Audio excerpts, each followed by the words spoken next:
Hey nerds, David and I will review our top 10 moments from season 2 of X-Men 97, starting now. Welcome back to the Nerd Social. I am Colin. And I'm David. Before we start, chapter times are below if you want to skip ahead. And remember to like, share, and subscribe to our channel. Also, please check out our website, thenerdsocial.org, for more reviews and analysis from our contributors. So, X-Men 97 Season 2 just wrapped a couple of days ago. David, I want to hear what your spoiler-free thoughts are about the season overall. This season is too jumbled together. I won't say a dumpster fire because there are a lot of good things about the show, but it's not as relatable in terms of how you get hyped to the show in the first place from season 1 and the original series. There's a lot of things going on in there that we could lose track of the main storyline. I am back and forth with this decision of whether I really like it or I don't like it. But I'm somewhere a little over the middle that I like it, and I'm still curious to see season 3 coming out. I agree with you from that standpoint. I think that this season did not bring as much of an emotional impact as season 1 did. I still remember from season 1, episode 5, we all remember Gambit's death as the most heartbreaking and shocking ending I've ever seen in a while, as well as episode 9, which is when Magneto ripped Wolverine's adamantium apart, which made my jaw drop even more. So those two moments have stuck with me even after all this time. So you kind of mentioned what the emotional impact of it is. Was there an episode this season that stuck with me like that? No, not really. Maybe there's one of them, but that's being generous. I also questioned the resurrection of one character and then question another character's rebirth. We'll get to what that means. I'm back and forth as to whether or not these decisions were made too quickly. Speaks to what you said about everything's all jumbled up in order to get them back onto the proverbial chessboard of the X-Men team. I think finally adding 2 new teams and expanding the X-Men roster made the whole season too clunky, especially near the end of the season. I don't hate the fact that they introduced the characters, but made it much more disjointed, like you said, and also they could have streamlined it a lot more because we knew from season 1 is a lot more streamlined. We knew what the end game was. Here we kind of maybe knew, maybe did not know what it was, so it just felt very unorganized. It just left not as good feeling to some of the audience that I've read about online. But again, I'm just trying to be very generous because I still feel there's still some quality episodes there. But would I rewatch some of them? Yeah, probably. But I'll probably rewatch season 1 more than season 2. So, having said all that, David, what is your rating for season 2 of X-Men 97? I give it a 7 out of 10, the dinner party, because it's something that you can discuss while watching a group together, but you can still have drinks but not memorable enough to stick your face at the edge of your seat while watching the whole show. I'll give it a 7 out of 10 as well. It was a decent watch every week during the summer. Great to have everyone's on break and relaxing, put it on. And it got me to buying some of the comic books, actually. It just appeared on my social media feed. Thank you to social media algorithms. So my hope is that next season brings more emotional stakes like it did in season 1. It was rumored that they're going to go back to the whole Friends of Humanity storyline, and because they are ahead in the production, they can probably put out season 3 next year, so it's not as much of a wide gap as it was between seasons 1 and 2. So any other thoughts before we get into our top 10? Let's get into it. As we review our top 10 moments, they are spoilers ahead for X-Men season 2, so get ready for that right now. Okay, we'll start with David's number 10. So tell us why, David, this was your number 10, Young Cable. Because we knew Cable, he's a time traveler from the future. In the beginning of the season, the X-Men team had been split into 3 places in time, one in the past, present, and future. And we're in the distant future. Mother Kashkani revealed to them Cable. Later on, Scott and Jean had noticed something about him, and then Jean found out from his kinetic powers that he is Nathan. Scott revealed to him that he's their parents, which shocked him because Cable will always wonder why he was sent here. Why did he abandon him? Cable all he wants to do is spend time with them and be with them. That's my number 10. Okay, so my number 10 was Graydon Creed. This was near the end of episode 9, becomes president of the United States. This is pretty much like art imitating life. Now, I hope those that think that X-Men 97 is too woke, remember that it was already that way back in the 90s, but you just didn't pay attention to it as a kid because you were obsessed with Wolverine going on Berserker Rage. This, again, shows you that X-Men at the end of the day is an allegory to those that are marginalized, shunned, persecuted, and dismissed as by the regular people. And it just so happens the mutants in X-Men have powers which make them look cool. But use your brain and then imagine in our current society that any undocumented immigrant, person living in poverty, person of color, or anyone that is LGBTQIA, they are actually would be the mutants. Get that in your head, okay? It's surprising that I have to spell it out for some folks because they're just that thick, unfortunately. What's the point of you watching this if you don't understand the significance of why X-Men exists in our world? So anyways, that was my number 10. So let's move on to my number 9, which is Mystique kills Dr. Cooper. This is also one of the end credits in episode 9. Many fans speculated that Mystique was already Dr. Cooper from the beginning of season 2. Not so. Sometimes fans get it right, sometimes fans get it wrong. I never thought Mystique was her from the get-go, but it's just interesting that they revealed that at the very end of the season. David, what was your number 9 on your list? My number 9 is basically the unexpected different intros of the series in this season. First, we have the X-Men versus the Brotherhood of Evil. And then next you have X-Men versus X-Force, or X-Force versus whoever, and then we have X-Force versus X-Factor. So that's an unexpected treat, but yeah, that's my number 9. So both of our number 8s were the same. It happens to be Rama Tut's appearance from episodes 3 and 4. For me, it was a pretty geek moment to see him ruling over ancient Egypt. I just wish that they had a battle that was more drawn out with him against El Salvador. I hope for that to happen because it was like these two powerful, immovable forces going on. But then he just became a weasel and then went back to the future and then said, I'm Kane the Conqueror, and then that was it. So, David, what are your thoughts about Rama Tut being from this season? Rama Tut in the Age of Apocalypse comic book series back in 2006, I think, where he was there hoping he will find the celestial technology and take it for himself. But time didn't let him. So he ended up, like you said, weasel out of that timeline to go to somewhere else where he can be the Conqueror, which is what his goal is, no matter what variant he is. What's cool about him is that he did mention his other variants that's in the MCU movies. Moving on to our number 7, which is the same as well. Captain America and Black Widow appeared briefly at the end of episode 4. They deliver a file for Wolverine on a Weapon X. Turns out Wolverine then recruits a team to get his adamantium back. We'll get to that in a moment. It would have been sick to include Captain America and Black Widow in the following episode, but they didn't, unfortunately.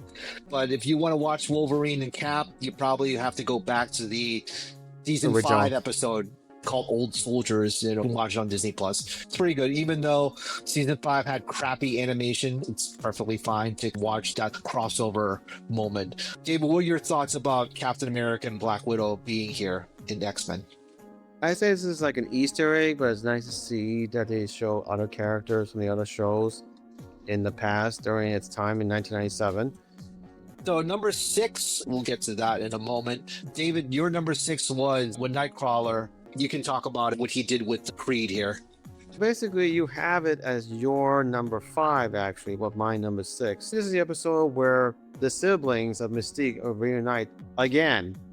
I didn't expect Creed to show up, but this time Nightcrawler really is trying to connect with his half-brother while it's during a trial of his actions against mutants. We get a little hint of a backstory when he was growing up that he has a bunch of kids bully him because they found out that he's a child of mutants. Right. Nightcrawler tried to defend him at a court against Colossus, who is the judge. Mhm. And Nightcrawler hoped that Creed would change his ways and everything, accept him as his brother and save his Rogue. But then he got so angry with Creed that something snapped in Nightcrawler that he said, "That's it, I gave up on you." And then he brought him to a frozen area where he knows that humans cannot stand a cold, unlike some mutants. The thing is that he did not kill him. All he wants to do is show him that I am not as weak as you think. I am, even though I'm a mutant and we have the same mother, I never wanted to affect your life in any bad way. And he tell him, you brought it to yourself. And then he left him. So Yeah. I think it was a happy medium, I would say, because for someone that's not as deeply religious as, say, Nightcrawler, they probably say he probably would kill him. But he can't be such a pacifist about this situation because of the intense hatred that Creed has. He can't reconcile the part about forgiveness and him being such a distasteful character. So the middle ground was pretty much leave him in a frozen wasteland.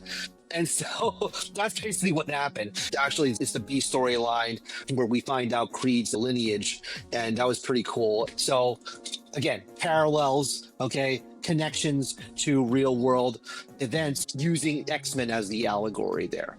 So this was actually my number 5, but my number 6 was the Wolverine getting his adamantium back. This is higher on David's list, so we'll save that for David. But David, what was your number 5?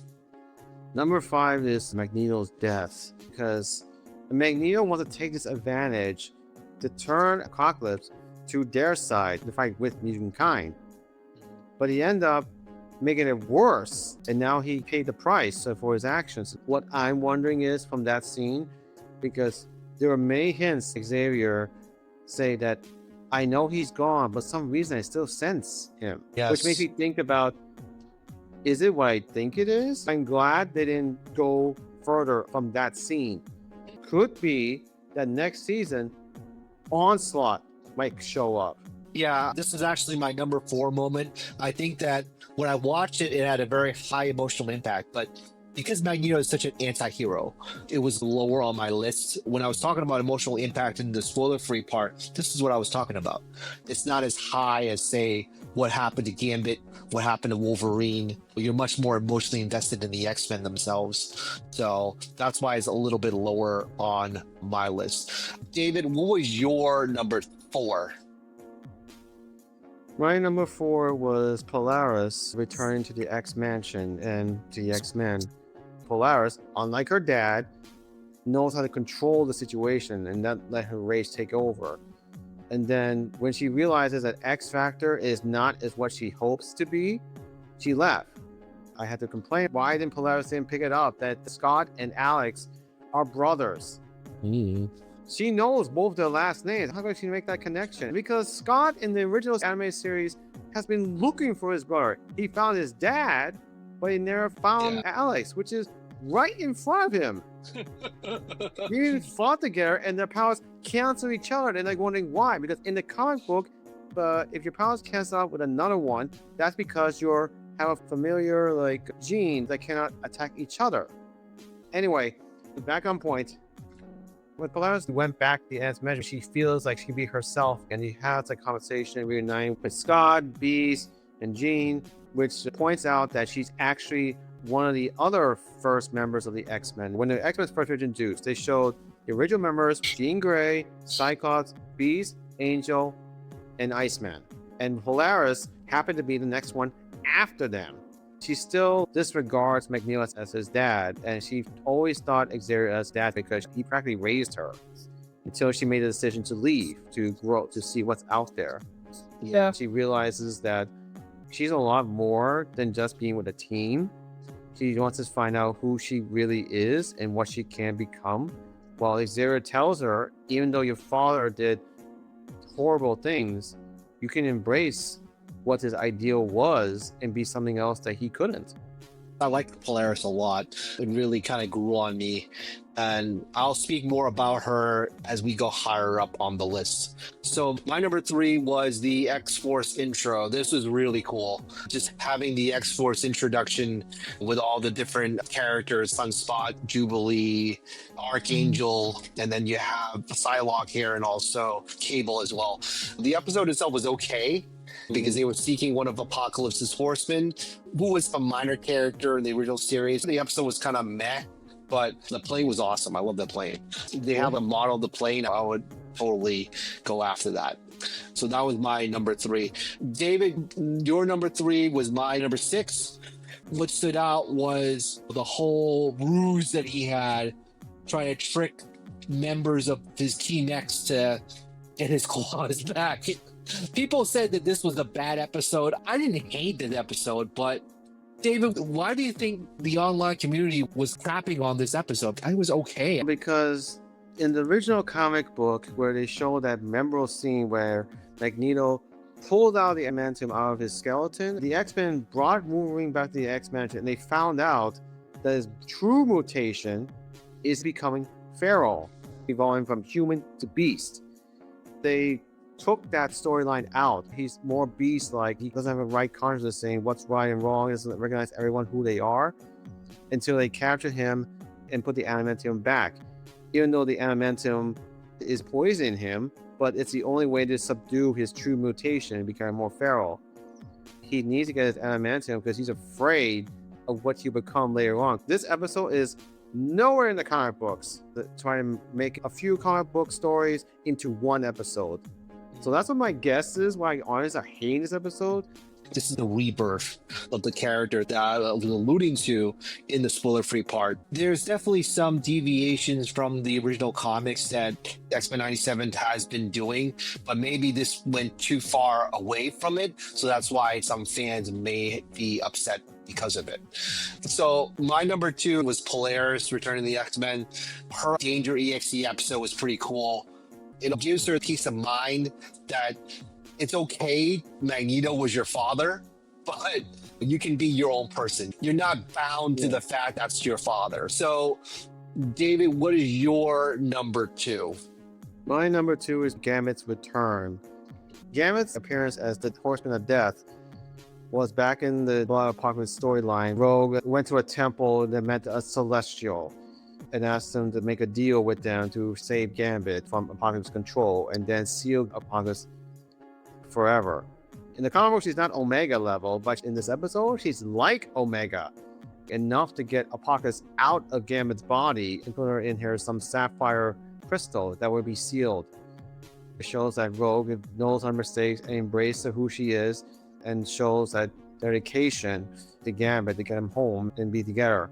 And then when they finally kiss, I can feel the emotion of that moment, because that's what she's been wanting for such a long time. Even fans from the original series have waited this for a long time as well. So seeing that scene is like a full circle right there. Yeah, this was actually my number 1. I think I was more impressed with Rogue's leveling up to try to save him, and then Nightcrawler's choice after that, which we'll get to. I think that Nightcrawler's faith in his X-Men colleagues raises that emotional impact. They didn't hit me as hard as, say, the other ones. Maybe because I'm not as attached to Nightcrawler as other people might be. Which leads us actually to your number 1. I'll let you take it away there. Simply put, is when Rogue saved Gambit, Rogue enjoying the moment before she disappeared. But she didn't when she realized this thing, wait a minute, why am I still here? And Gambit's like wondering, what do you mean? She said, if in order to save you, there has to be a sacrifice. And she thought it would be her. But it turns out when Beast showed up with the Bible, she figured it out, saying, oh no, her little brother made the sacrifice. This is what I like about Nightcrawler in the comics and the original series, because he's always selfless. He always thinks of others. He's never selfish. And he had a strong connection with Rogue that she said, finally, I have a family. But the thing is that he really cares about her a lot and loves her like the little brother that she always wanted. There's never in the comic book history that someone else becomes Apocalypse other than Gambit. So Nightcrawler being Apocalypse, that'll be a new one. But all I know is that the future is saved. And also be wondering, would it affect Cable? Yeah, because Cable pretty much has nothing left to live for. His whole life was trying to destroy Apocalypse. So if Apocalypse is off the chessboard, then what is he going to be doing? Which would be very interesting to see in subsequent seasons. Any final thoughts before we wrap up? I just hope that the directors will look back season one, might say so great, and look in this season and see how what they can improve upon it for the next season. That way it won't be not much of a mess as this one right now. Well, we don't have to wait that long. They said it's going to come out next year. So those are our thoughts about X-Men 97 Season 2. Tell us what you think about X-Men 97 Season 2 by commenting down below. Like, share, and subscribe for more content like this. And we will see you next video. All right. Take care, everybody.